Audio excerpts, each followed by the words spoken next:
Whether you're a veteran living with PTSD or someone carrying invisible wounds of your own, this episode is about finding voice, connection, and purpose through sharing your story. We're honored to be joined with us, Amber, from a host from Into the Weeds podcast and contributor to Military Broadcasting Radio.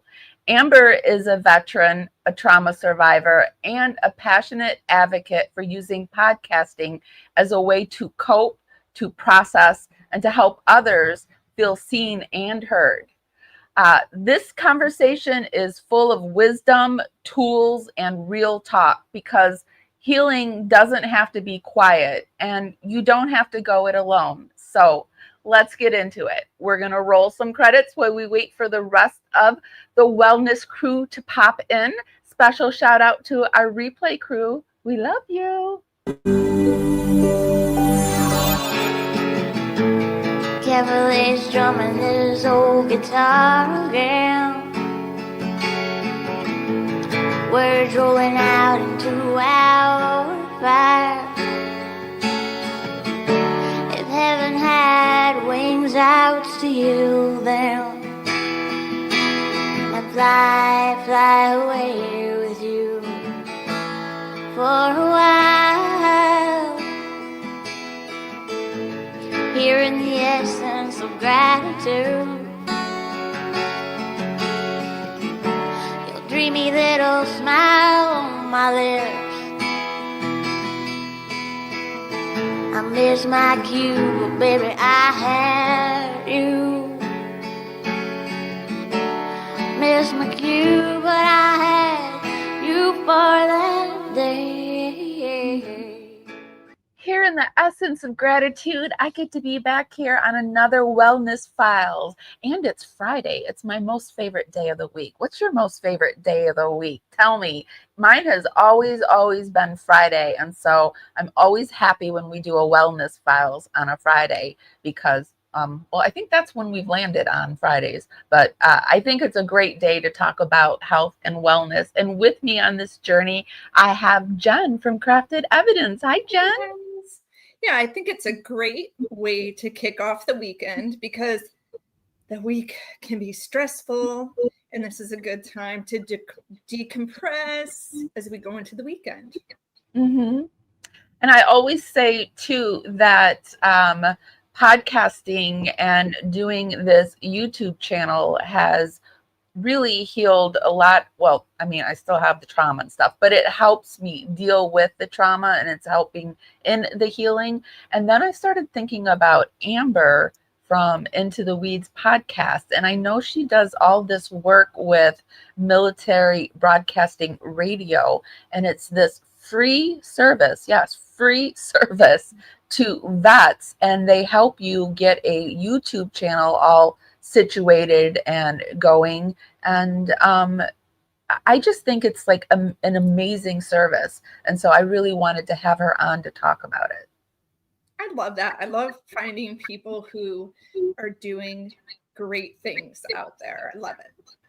Me too. So she's here with us. So let's go ahead and welcome her on. But before we do, let's just do that algorithm dance party. Let's just get that out of the way. Just warm your fingers up and dance them right up to the hearts and thumbs up button. Yep. We're coming to you today on actually 3 YouTube channels. We've got my second channel that I like to do. It's Feel Good University. So anytime I put anything good out there that I think feels good, I throw it over to that channel because I just want good stuff over on that channel. We've got Jen's Crafted Evidence. We've got mine, the PWR Network, and we're also over on Facebook. So however you're seeing us today, whichever platform, if you could just give us that love, it's a free way to help us out, and it's really, really appreciated. So now let's bring Amber up. Hi, Amber. Hi. Hey. Welcome. So good to have you. Good to be here. Thank you for having me.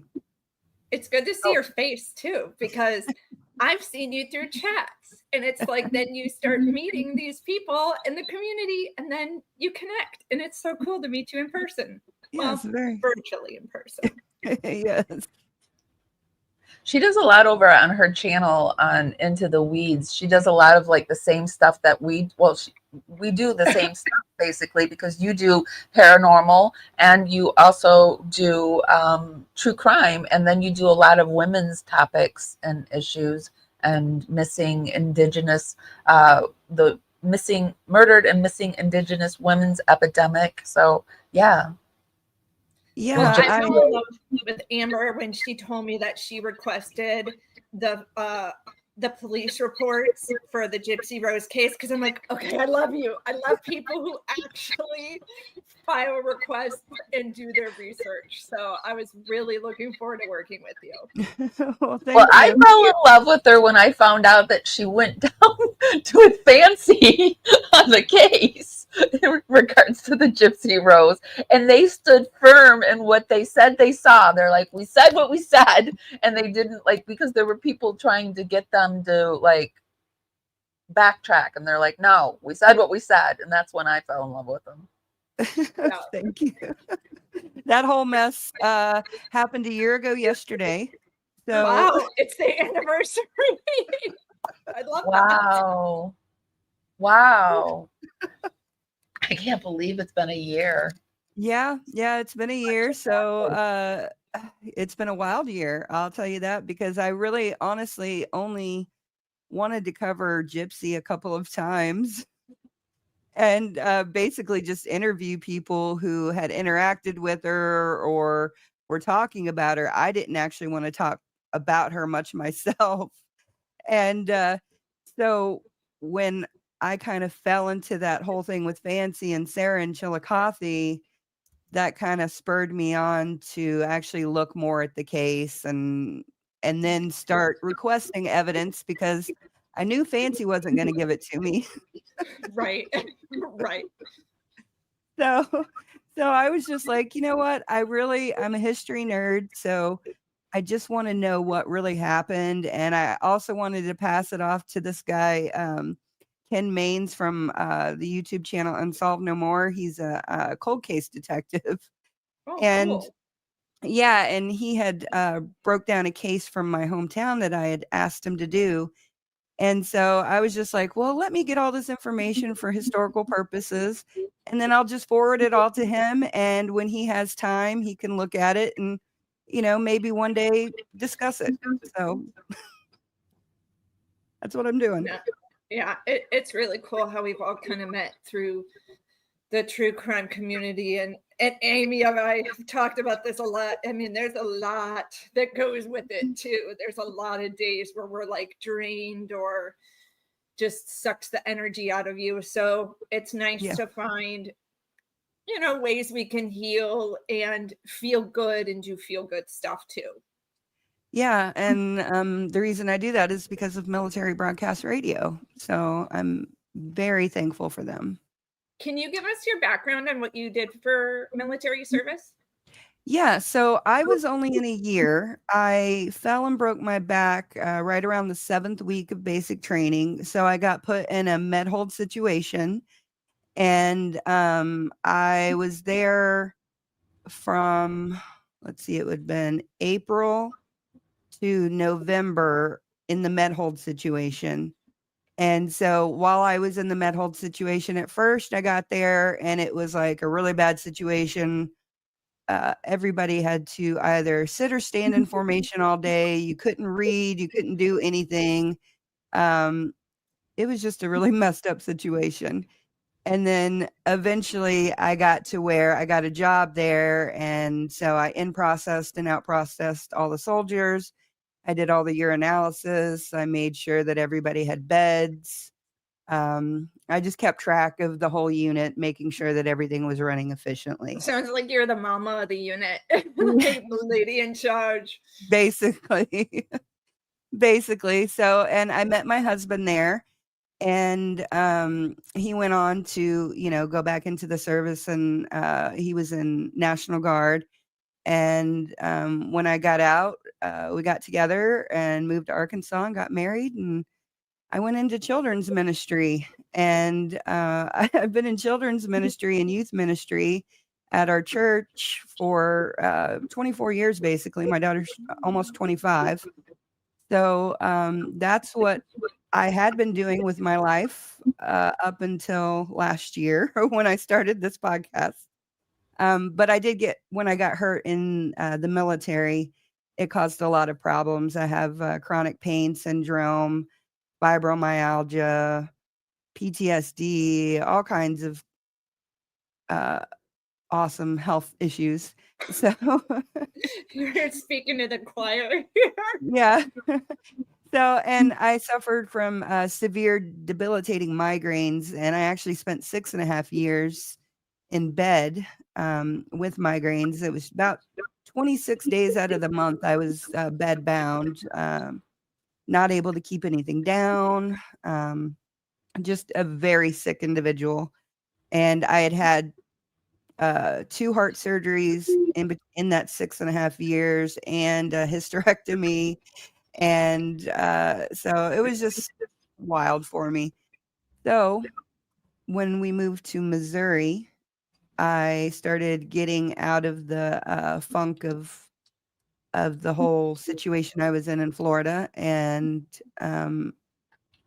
I just happened to pay attention to the veterans newsletter that goes out every month, and I've been a veteran for now 26 years. It was the very first time I ever paid attention to that newsletter, and it asked if anybody wanted to learn how to podcast. And so I was like, yeah, I want to do that. And my husband sent it to me right away, and my sister-in-law sent it to me right away. So I sent out an email right away, and I've been there since February of last year. And yeah, so I'm finding my way, but I'm also, because Military Broadcast Radio is such a small organization, it's a 501c3 nonprofit. I decided I would pay it forward and start helping other veterans.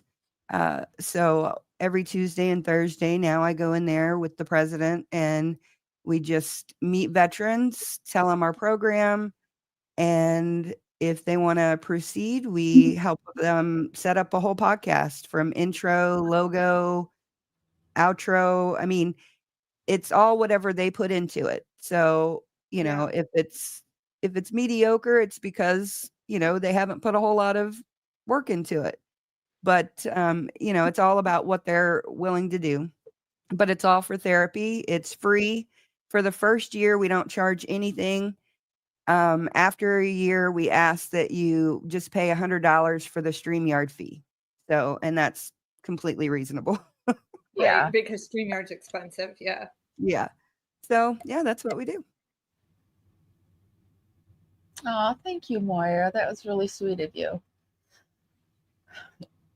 So, when you got involved, did they help you put your channel together, or how did that work?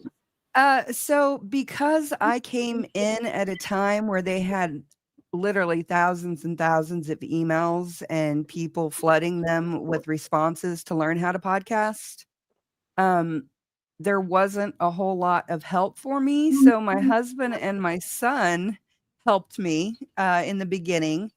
And then, you know, as I started getting more comfortable, I decided, well, if I didn't know what I was doing, you know, then then I need to, you know, make sure that the other people who are coming in here know what they're doing. And so then Joel and I, you know, created this way in which we just go in there twice a week and teach them whatever they want to learn. Yeah, there's so much to learn. Yeah, I couldn't find where that I know this can't be the right channel that you guys are doing. I couldn't find it. MB Radio. Put in MB Radio. Is it on your MB Radio? Yeah, MB Radio. We had some issues with our Facebook and our YouTube channel. I think we got a strike or something like that. And so we revamped everything. And so this is what it used to look like. And the new one is MB Radio. Yeah.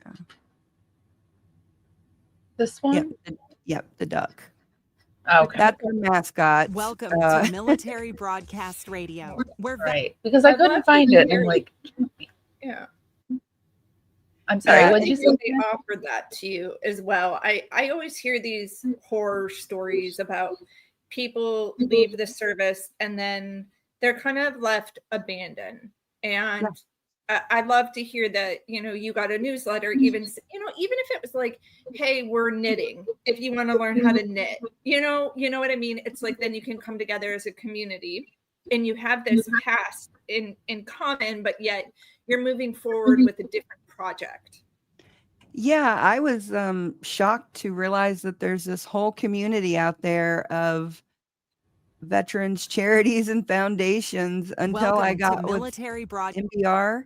I had no idea. For 25 years, I had just been left out in the wind, not knowing about any of these resources, struggling to get my disability because when I was released from the military, I got a 10% disability rating with a broken back in 3 places and a messed up neck. And so for 26 years, I just finally, within the last couple of months, got 100% disability from the VA. But it took that long, and they really kind of keep you frustrated so you don't keep going. Yeah. I worked in local media here in Atlanta, and the VA hospital here is huge. And I'm telling you, just some of the horror stories I've heard from people being able to simply get medical care for chronic conditions, like some of the things Amy and I have, the MS, the fibromyalgia. Those are specialists that you need, and there's always a waiting list. And it always would anger me when people would call and say, I'm waiting to get into a specialist, because they couldn't really just go to a regular hospital because they were covered under the VA. And it hurt my heart to know that that's the way we are treating people who have served our country and put their life on the line. Yeah, it's gotten a lot better now. Good. We intentionally moved to Florida from Arkansas because of the VA system in Florida. And it was really good in the beginning there. But then you had a huge influx of soldiers coming back. And then the care kind of got a little iffy. And they started just basically sending you from one specialist to the next, never giving you a diagnosis or never really trying to help you, just saying that it wasn't their area and they didn't know what to do for you. And I've heard many, many people say this before. So it wasn't just me, but I remember going to appointment after appointment and the doctors just looking at me and being like, why are you even, why did they send you here? Oh, And I'm like, why are you here with me? I don't know. I was just sent here and Right. I have looked like an idiot so many times in front of doctors because I'm just like, I don't know. They sent me here. I'm here. Tell me why I'm here. That's a whole other thing, getting the PTSD from the whole medical system, the trauma that a lot of people, chronically sick people. But the post-traumatic stress here, you can tell in the Vietnam War, it was at 30%. The Gulf War, it went down to 10%, went up to 20% for the Operation Iraq, and then the war in Afghanistan, 11%. And some of the things, how did you know that you had some post-traumatic stress, and has this helped heal your trauma doing the podcasting? Yeah, so the first time I realized that something was different about me was when I got out of the Army and I was driving. I was sitting at a stoplight in my car, and all of a sudden, everything around me just started moving. And I started freaking out because I thought that the car was moving. And so I just kept like pushing my foot down on the brake. And I knew that I had my foot on the brake, but everything around me was telling me that I didn't. And so I was like super confused. So I pulled over and I was just like having a severe panic attack, but at that time I didn't know what it was because I had never really experienced anything like that except for when I was very young. And so, yeah, it just kind of freaked me out. And so I told my husband, I was like, well, at that time he wasn't my husband, but he was my boyfriend. And I was like, something is wrong with me. And from there, it just kept happening more and more and more. And then when I would go on like escalators or high places, or it was really bad, I went to an IMAX theater in St. Louis when Alora was a little baby, and I had her in my arms. I was walking up the stairs, and we went in to go sit in the stadium seating, and all of a sudden, everything within me said, "You're going to jump. Not you're gonna fall, you're gonna jump." And it's like, where did that come from? That's so weird. And so I had to pass Alora off to my husband, and I was like, I don't know what's going on, but I'm like literally freaking out thinking I'm going to jump or I'm gonna make myself jump even though I know I don't want to jump. And yeah, so it would just that kind of stuff would happen when I would go um anywhere. So I quit going to stadium seating events. I love football, but I couldn't go to any of the football games because they were stadium seating. And, I couldn't pay for, ground level seats. So I just started avoiding things. And I would tell my doctors that this was going on, but they never did anything about it.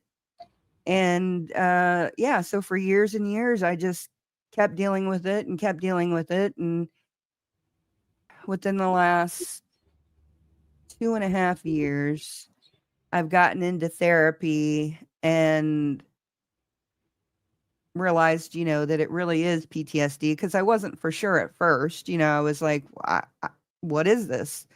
And come to find out, because of my traumatic past as well, I basically have complex PTSD, and it's just kind of all rolled into one.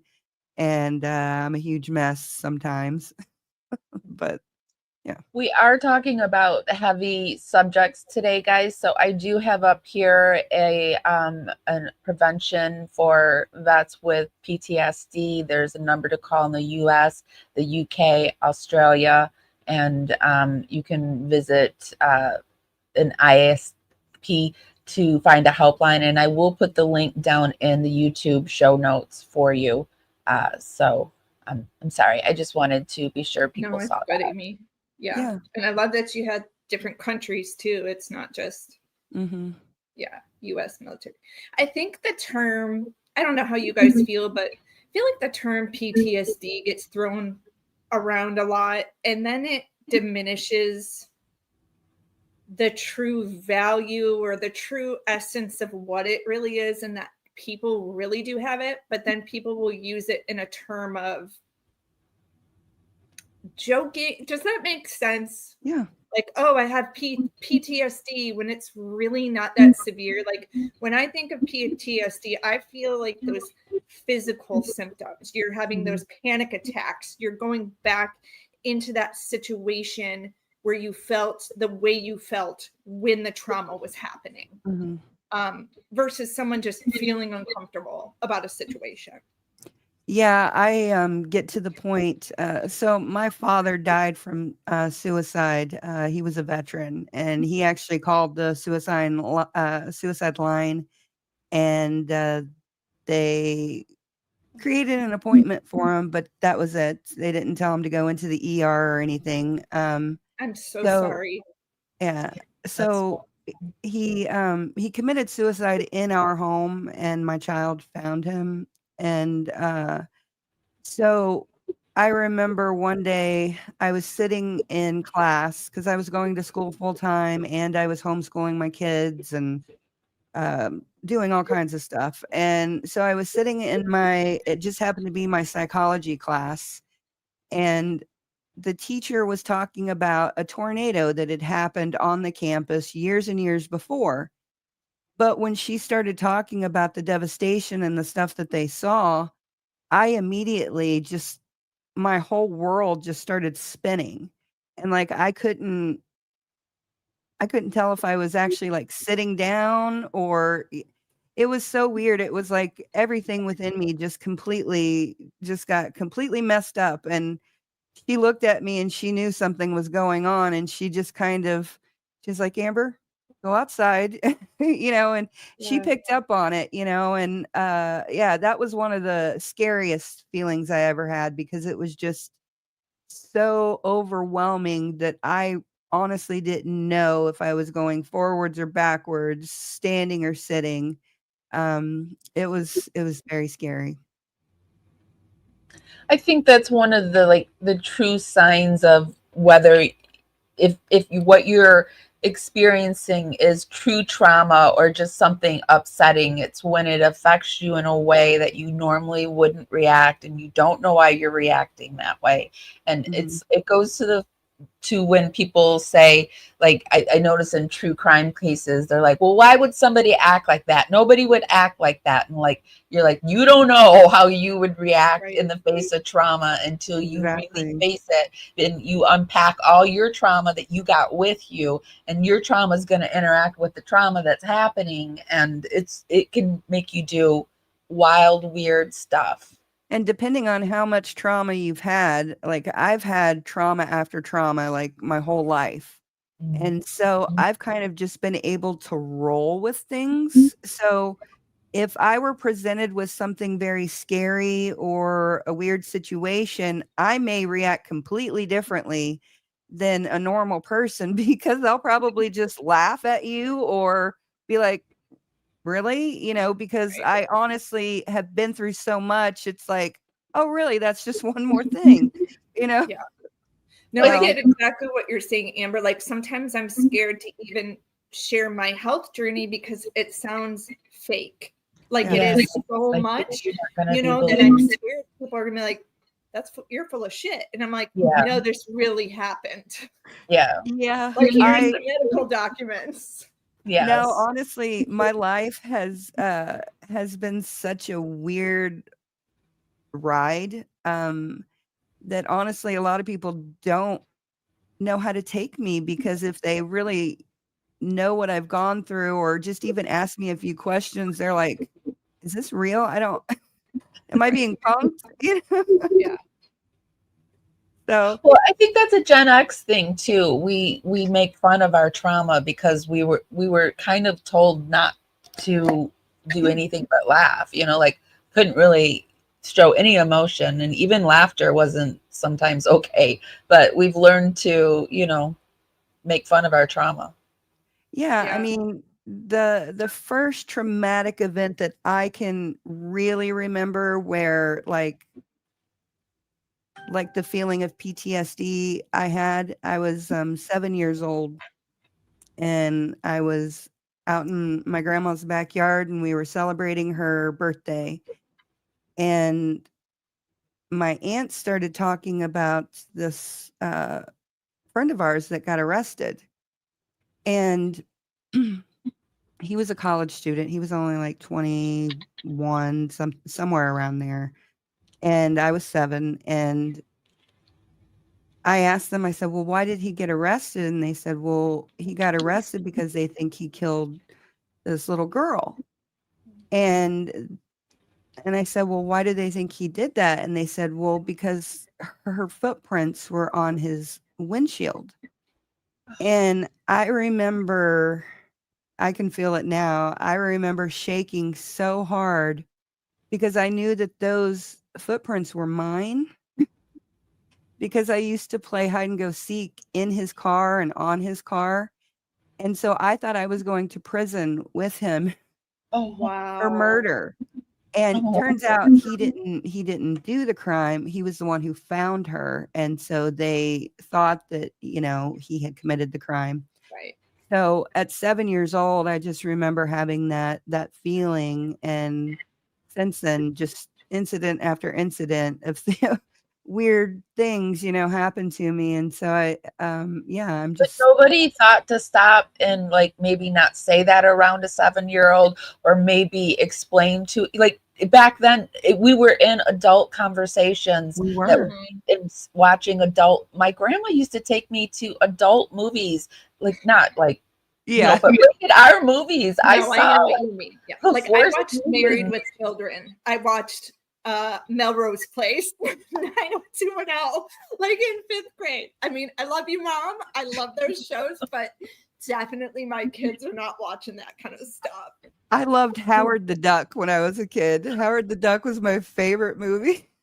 and it was all like adult and innuendos and Yes, everything it that they was. put Yeah. for us. I was watching the Pee-wee's Playhouse Oh, yeah. movie as himself, and he was like he said, yes, I was putting adult stuff in children's things, and if the kids were smart enough to know, then it was time for the parents to have those adult conversations with them, and then if they weren't, then shroom, and that's Yeah. how it was.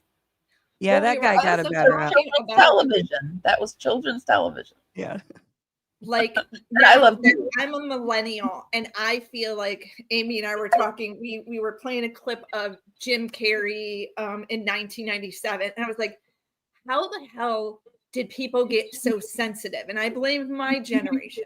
It's Mhm. because my generation now is having kids, and but I don't know where we got to be so soft, if that makes sense. Like, I think it's because we tried to overprotect our children and made things more sensational than they should have been. And maybe we should have just ignored some things and the kids wouldn't have caught on or whatever. oh, I gotta I go just, my battery. Hold on.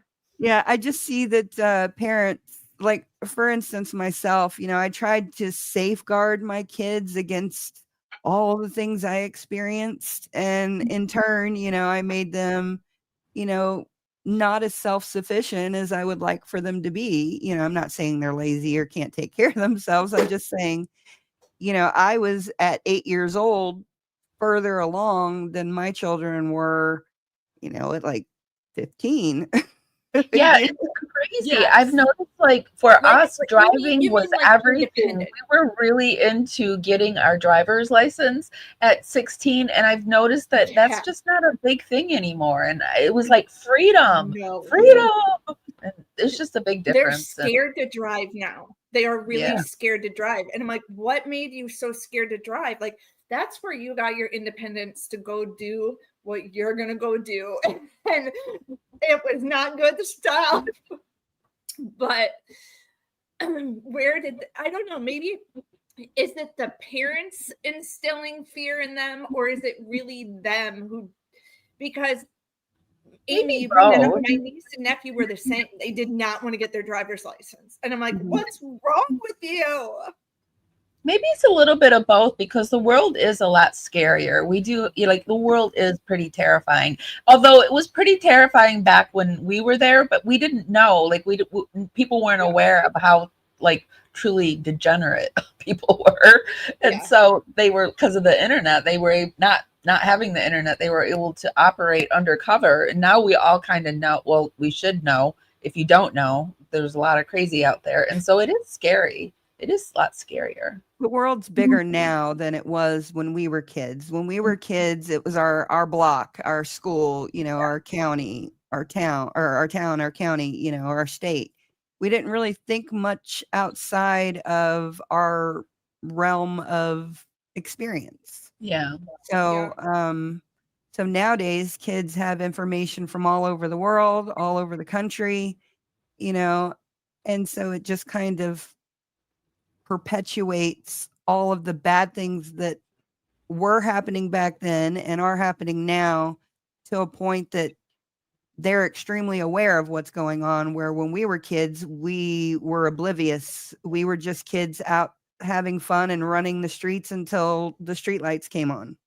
Yep. So yeah, that you make a good point. Like, if I didn't know about all the bad stuff that happens, I probably wouldn't be so scared to have the kids, go down the street on the scooter. But now I'm like, don't go where I can't see you, and that was not how it was back in the day. because now we know what can happen. Back then, we may have knew it could happen, but we didn't really hear about it happening except for sensationally on the news every once in a while. Now Right. it's every day we hear about somebody going On our missing. phones. Yeah. Yeah. So Well, and now they can use the internet as an additional tool. So Yes. they can be right in your house, whereas Mhm. before they weren't sitting in your house. Mm-hmm. So getting back to healing with the trauma, if people want to become part of this program, how do they do that? Yeah, so you can go to mbradio.us. That is our website. And you can go to contact us, and that will send a message straight to Joel and to myself. And tell us if you want to learn. Okay, so we teach podcasting, we teach gaming. I don't do that because I don't know anything about gaming. We teach DJing, and then we've also started doing animation. Ooh. So Joel, our the president of MBR, he's a really great guy. He has a severe TBI from his service, and so when he came back, he did skiing in the Paralympics, and then he found broadcasting. He went to Colorado Media School, got his degree, and then hooked up with a guy who has I just love MBR. Sorry. no, you're fine. Who actually started MBR in 2005. Joel came in 2015, and then in 2018 he took over, and just wanted it to be a place where veterans could get their voices heard, get out of their heads. Some of us just need to just talk about what's on our minds. and it's a much easier and more therapeutic way to do it online than to yell at your family members or do whatever. So our veterans, yeah, they can come on and they can learn all kinds of stuff, and we'll teach them whatever they want to learn how to do. We even had a woman come in the other day that wants to do voiceovers. So she's going to help us do some of our voiceovers, and we're going to help her build her portfolio and stuff like that so she can go and do voice acting. Let's take I a quick love peek that. at this ad that they have for the military broadcast radio. I just love MBR, and I love what they stand for, and trying to give veterans a voice, and that's what it's all about. Give them a voice on the radio and let them have their say, and so I love partnering with them. MBR does so many great things, and it's such a great privilege for me to be able to work with MBR and be a part of that, and once again, just giving back to our veterans who have sacrificed so much for us, and giving them an outlet and a voice, and it goes a long way, and so for me it's awesome to just be a small part of it. It's such a great organization, and very thankful to be a part of that and giving back to our veterans. Amber, I just love MBR. I heard you say something about how the podcasting had helped you with healing your trauma. Could you explain a little bit what it's done to heal some of your trauma? What I know you had said that you had constant thoughts about wanting to harm yourself. Has it eased those symptoms for you? So I never really had thoughts about harming myself as in suicide thoughts, but I would just have thoughts of you're going to jump, or things like that. So it wasn't like a suicidal thought. So I don't really struggle with that, but I will struggle with, thinking that I'm going to throw myself off of a cliff or whatever. But what it has done is, like I told you guys, I was in bed for 6.5 years. And so when you're in bed for that long, you lose your ability to think, especially with migraines. And mine weren't just small migraines. I mean, I couldn't eat, I couldn't drink, I could barely walk to go to the bathroom. I mean, they were severe and debilitating. So I got to the point where I just couldn't form thoughts anymore. I couldn't remember anything that anybody told me, like, at all. I would have a serious conversation with somebody, and then they would come around and talk to me about it like a day or two later, and I would completely have forgotten the conversation. Like it was a brand new conversation to me, and they're looking at me like, "What the heck is going on with you?" So, Amy does that to me a lot. yeah. So, She's and it like, still does. we just talked about this. Yeah, I know. I said to her the other day, I don't know how many other ways to tell you this, so I'm out of this conversation. I'm done. I have horrible brain fog. Horrible. And it's because of the MS. It is. Yeah. So I was God on. bless her for putting up with me. So it was like I told her, and I mean, I'm pretty good because I forget stuff too. But I mean, it was like the fifth time, and I'm someone who has a hard time repeating myself. I hate having to repeat myself. So I'm sorry. Go ahead. Yeah, But yeah. migraines will do that to you, don't you think? They'll make you forget conversations. They just Oh, will yeah. do something. Yeah, I completely like just checked out basically. And so what happened is while I was suffering from that, my daughter had sent me a Stephanie Harlow video on her historical series about Joseph Mengele. And so she knew I loved history, and so I was like, "Oh, okay, well, I can listen to this." And so I popped that in and listened to it, and she just happened to do true crime, and I hadn't really been in true crime at all.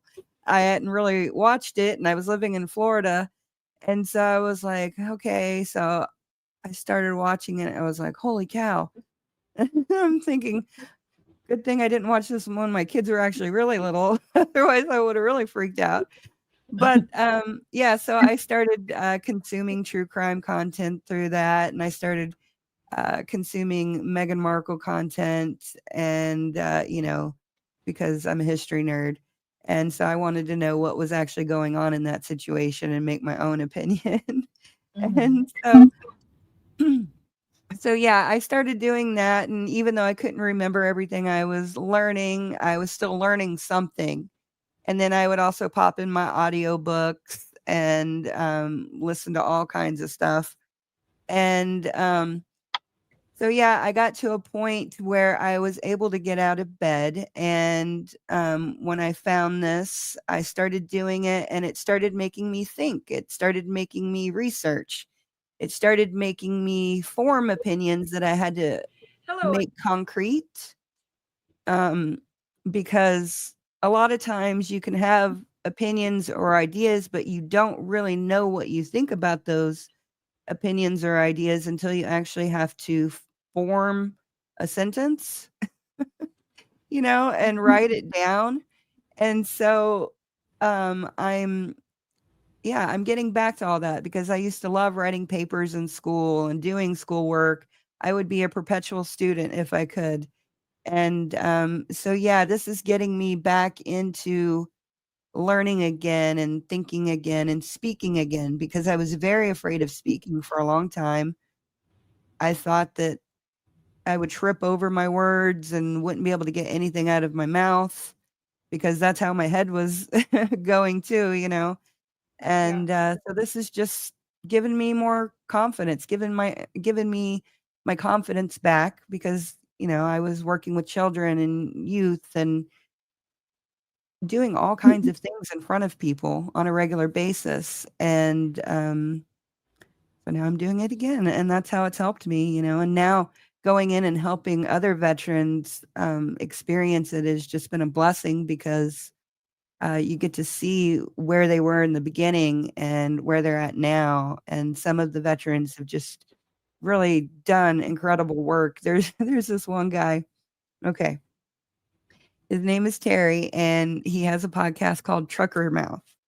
And I absolutely love Trucker Mouth. He is a handful, a legit handful. And we actually told him to sit on his hands at first when we first started meeting with him, because he couldn't do anything without grabbing stuff and messing with stuff. And And he was just all over the place. And now he's been doing his podcast for 2 months, maybe 3 months now. And he's doing a really, really good job. And I'm just so proud of him. So to see him go from a hot mess to somebody who is actually doing the research and putting in the work, I'm really proud of him. So it's rewarding.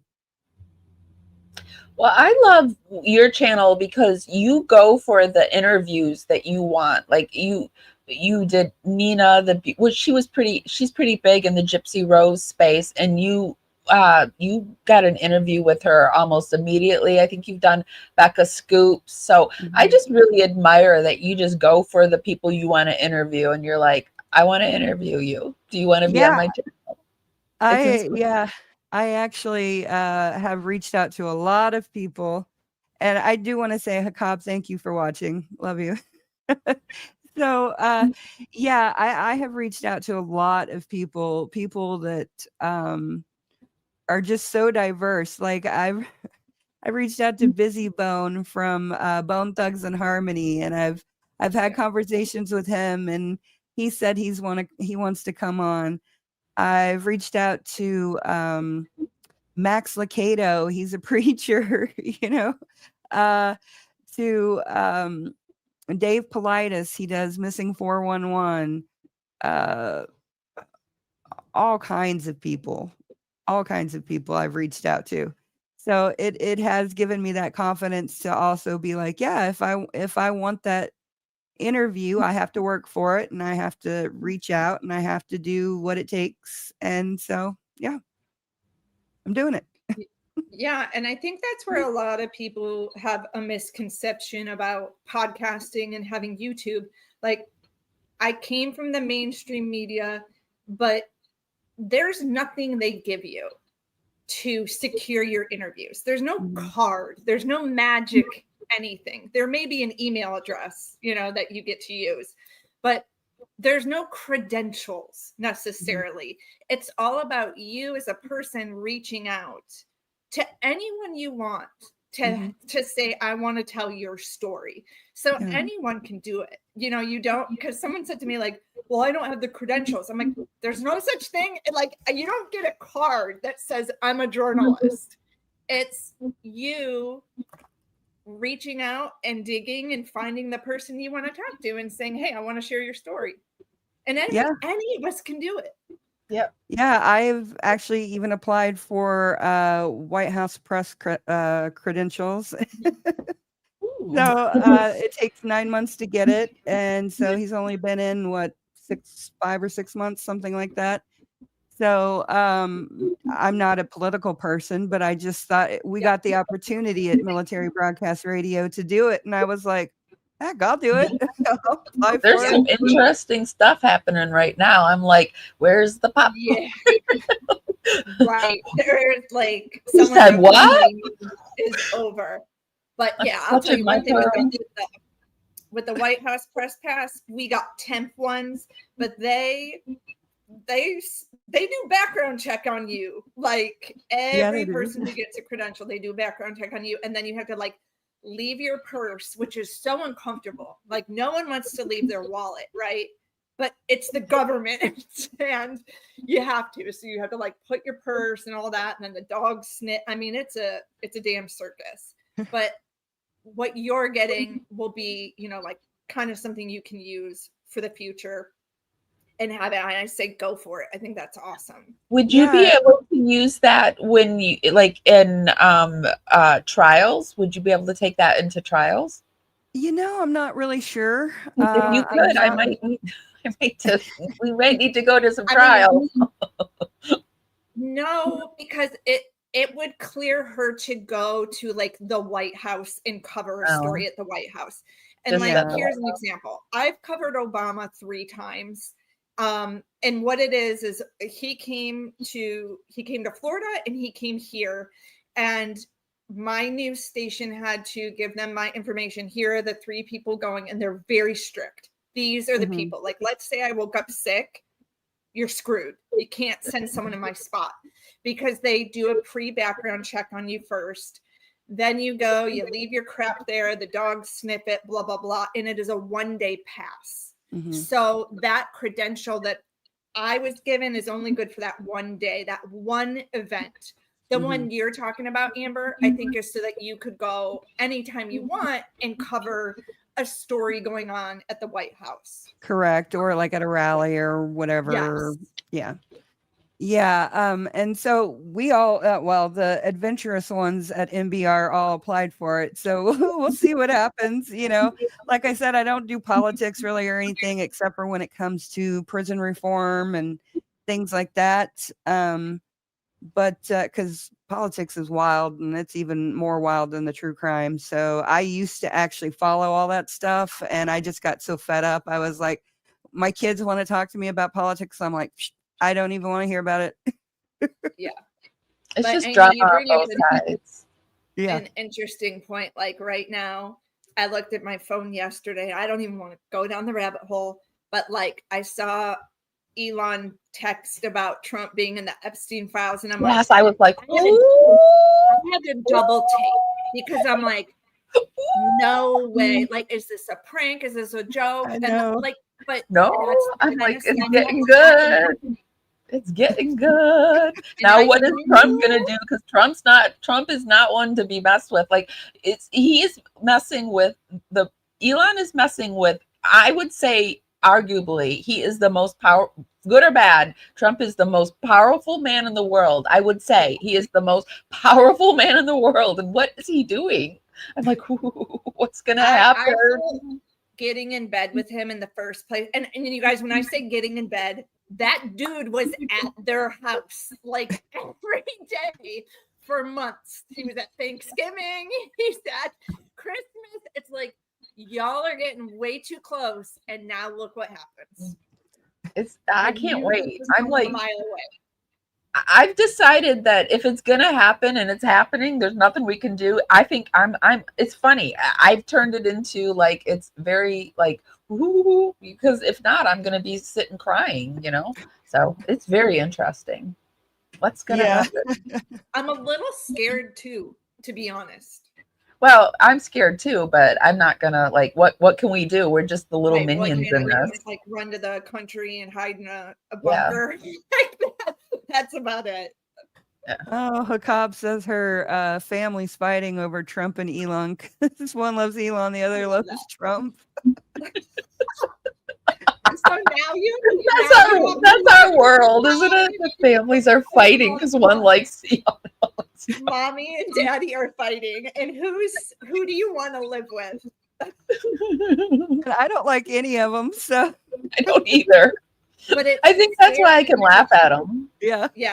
But they're both very powerful, like you said, Amy, and it's scary the influence that Elon has and the money. And Trump has never come up against someone that can battle him, and Elon has the money, and so this can be a fight. This can be a fight worth watching. And he's I'm smart. kinda like, yes, I'm like, no.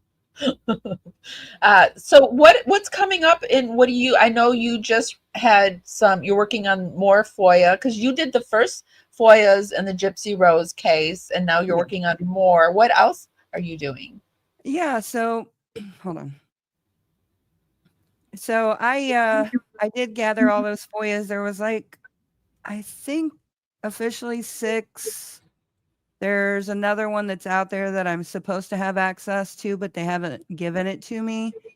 So I'm waiting for that.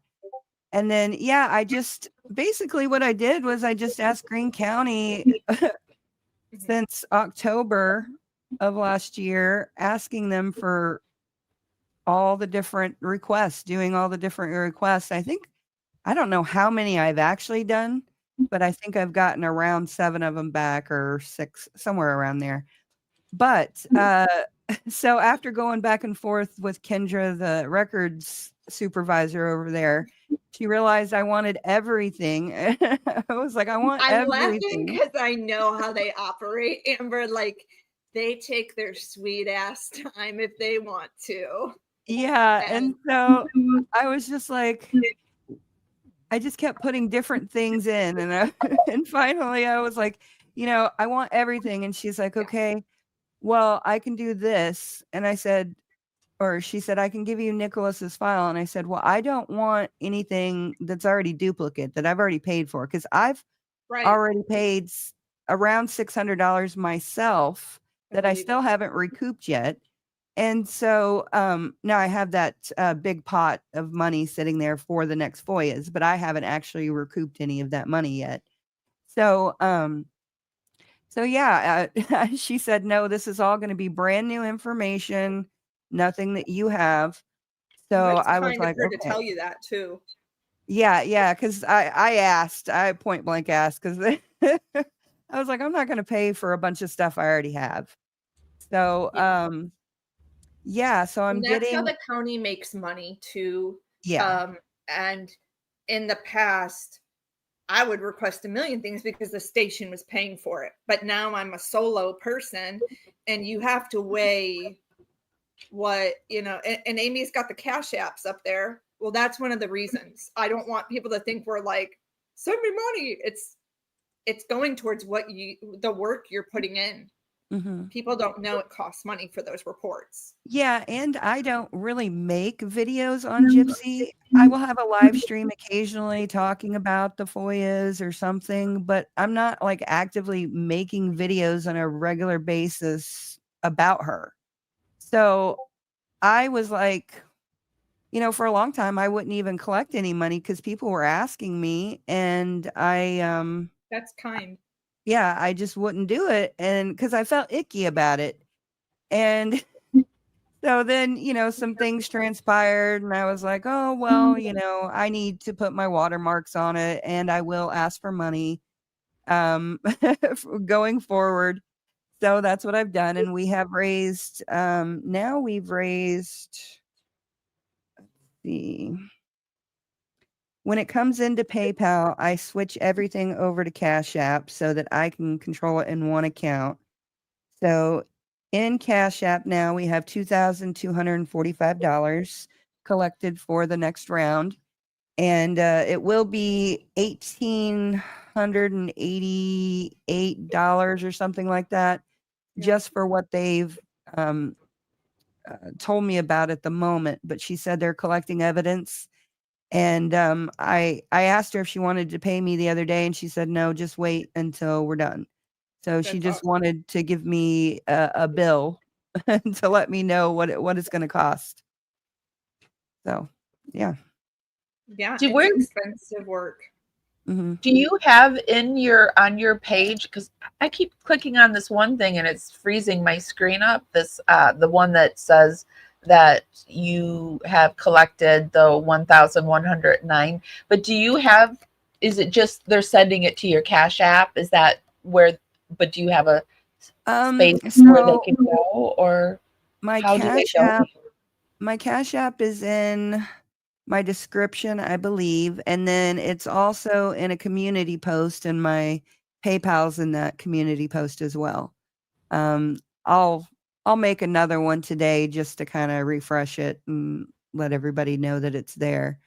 But Okay. I will yeah, send the show notes for you if anybody wants to go ahead and donate, because I think those are worth having, and that's a lot of money. So yeah. Yeah, and what I'm doing, actually, I wanted to prepare something to present to the Missouri State Historical Society, just for preservation's sake. I just want it there, in case anything ever happens and somebody needs to pull the information, it's there, and yeah, that's why I'm doing it, because I'm a history nerd. So I love that, Amber. I think it's awesome, and I don't think a lot of people know how much time and effort goes into doing podcasting or doing YouTube pages. Like, Amy is paying for StreamYard. The way we're doing this with all three of us right now, it's not free. yes. And it costs money to edit these videos and put them together and to find the music, unless it's fair use, but a lot goes into creating content. So No, I agree. know And that's she's got why, here women up there. Oh, there, she's just pinned it. yeah. And that's why MBR, we're not, no one else is doing what we're doing. Like there's this whole platform called Parade Deck that's all built for veterans and veterans content, but they don't actually have somebody that teaches the veterans how to make the content. So Yeah. what we do is we actually teach them how to edit and all that stuff. It's just a matter of if they want to learn how to do it or not. So we teach them whatever they want to learn. We give them access to Canva Pro, which is expensive, to StreamYards, which is expensive, and several other things. So built in with MBR, and we also work with first responders as well. So first responders can reach out to us, and we'll teach them as well. Ooh, So that's good to know. Oh, that's good Yeah. to know. Yeah, And I so love that they can talk about whatever they want. It doesn't have to be, their military experience. Like you said, it's this truck driver guy and tell us crazy jokes or like some crazy stories from being on the road. I love that. Yeah, and most of the people that do their podcast on MBR focus on veterans issues, but because I was only in the military for a year, I don't feel comfortable talking about veterans issues all the time. So I just decided I was going to talk to interesting people and talk about things I'm interested in. And that's what my channel is basically. It's just me being interested in things or